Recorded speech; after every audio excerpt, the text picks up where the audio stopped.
Hello everyone, today we'll start chapter number 12 that is bank reconciliation statement.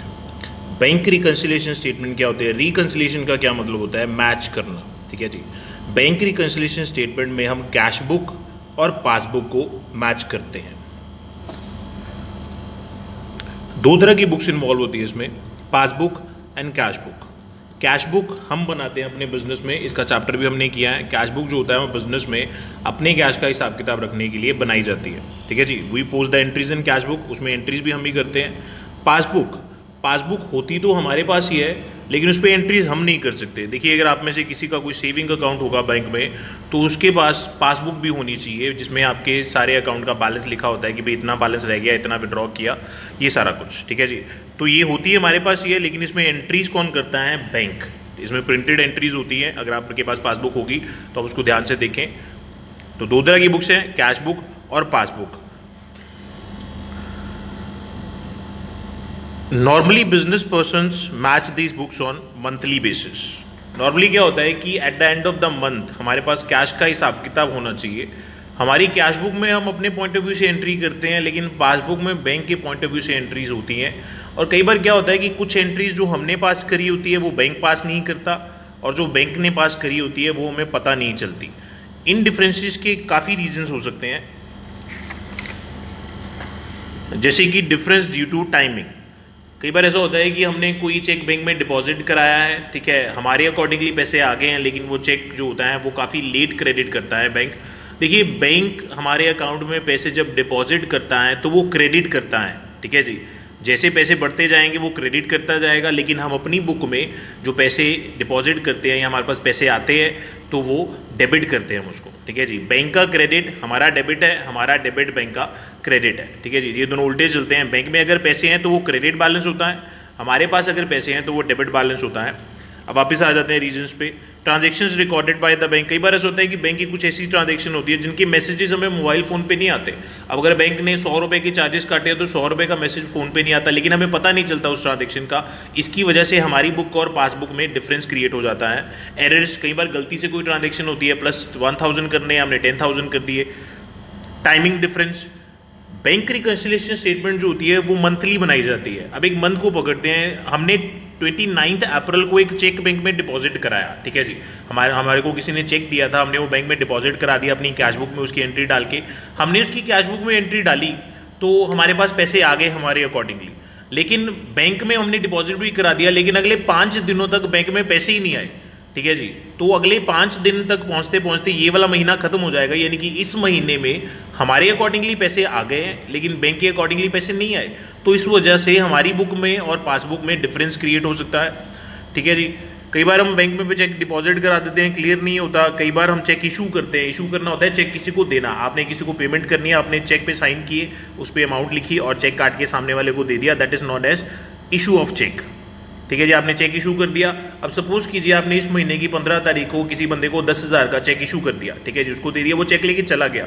आपके accordingly आपके पास से 10,000 रुपये चले गए, लेकिन वो बंदा रास्ते में जाते जाते उसका एक्सीडेंट हो गया और वो मर गया। तो बैंक से पैसे तो नहीं गए ना, तो आपको लगा कि बैंक से पैसे चले गए हैं, लेकिन एक्चुअल में बैंक से पैसे नहीं गए थे। So these are the main difference reasons. अब एक छोटी सी एग्जांपल कर लेते हैं। सपोज कीजिए ये आपकी कैश बुक है और ये पासबुक है, ठीक है जी। इस मंथ के स्टार्टिंग में दोनों में बैलेंस 1000 था। हमने एक चेक डिपॉजिट कराया 500 का, तो 500 प्लस कर दिए। उसके बाद 10 तारीख को हमने एक 600 का चेक किसी को दे दिया, 600 माइनस कर दिया अपनी बुक में से। 15 तारीख को हमने 500 का चेक फिर से प्लस कर दिया, तो एंड में हमारे पास बैलेंस कितना होना चाहिए? 1400 रुपये, ठीक है।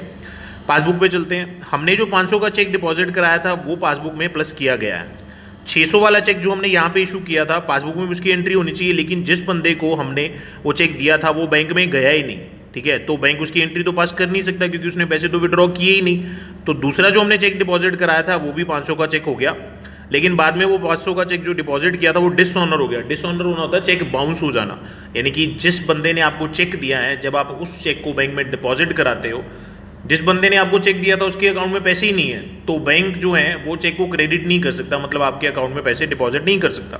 वो डिसऑनर हो गया, तो एंड में बैलेंस कितना बचता है? 1500। अब देखिए यहाँ पे 1400 बैलेंस था हमारी बुक में, लेकिन बैंक में बैलेंस क्या था? 1500। जब हम स्टेटमेंट निकालेंगे, बिजनेस का सेविंग अकाउंट नहीं होता है, करंट अकाउंट होता है, और करंट अकाउंट की पासबुक नहीं बनती है, उसके लिए बैंक स्टेटमेंट निकाली जाती है कि सारे मंथ में कौन कौन सी ट्रांजेक्शन्स हुई हैं। तो आपने स्टेटमेंट निकाली तो आपको ये चेंजेस का पता चला, तो आपने क्या किया, आपने ये जो 500 पहले प्लस किया था, ये वाला जो यहाँ पे माइनस कर दिया था बैंक ने, आपने वो 500 माइनस कर दिया। क्यों? क्योंकि आपने प्लस किया हुआ था, बैंक ने प्लस नहीं किया, बैंक माइनस कर चुका था, लेकिन उसका आपको नहीं पता था, तो आपने माइनस कर दिया, तो कितना रह गया 900।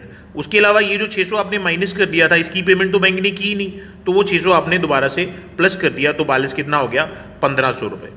इसी तरह कुछ ऐसी एंट्रीज होती हैं जो सिर्फ बैंक करता है। बैंक ने यहाँ पे 50 रुपये आपको इंटरेस्ट दिया है, यानी कि ब्याज दिया है, तो आपका बैंक का बैलेंस कितना हो जाता है 1550 रुपये। जब आपको पता चला तो आपने भी ये 50 प्लस कर दिए। ये थोड़ा कॉम्प्लिकेटेड है, इसको आसान बनाने के लिए आप क्या याद रख सकते हो, इस क्वेश्चन को सॉल्व करने के लिए आपके पास दो बैलेंस दिए हो सकते हैं, या तो कैश बुक का बैलेंस दिया होगा या पासबुक का बैलेंस दिया होगा। तो फिलहाल के लिए हम कैश बुक की बात करते हैं। When cash book balance is given, आपको सिर्फ दो चीजें याद रखनी है।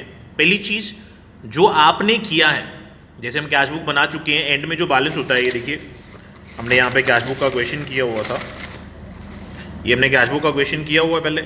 इसमें जो एंड वाला बैलेंस होता है ना, ये वो बैलेंस गिवन होता है, यानी कि पीछे सारी कहानी हो चुकी है, आपके पास सिर्फ एंड वाला बैलेंस होता है जिसमें आपने चेंजेस करने होते हैं।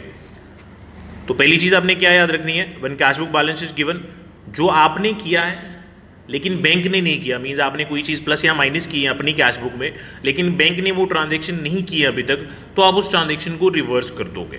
ठीक है, जैसे आपने 500 प्लस किया था, लेकिन बैंक में वो 500 प्लस नहीं हुआ बैंक की स्टेटमेंट में, तो आप उसको माइनस कर दोगे। दूसरी चीज़, जो बैंक ने किया है वो आप करोगे ही करोगे, मीन्स कुछ ऐसी ट्रांजेक्शन्स होती हैं जो बैंक ही पास करता है, बैंक ने कुछ पैसे काट लिए, कुछ पैसे ऐड कर दिया आपके अकाउंट में, तो इस तरह की ट्रांजेक्शन जिसका आपको नहीं पता था वो आपने करनी ही करनी है, जैसे बैंक ने किया है।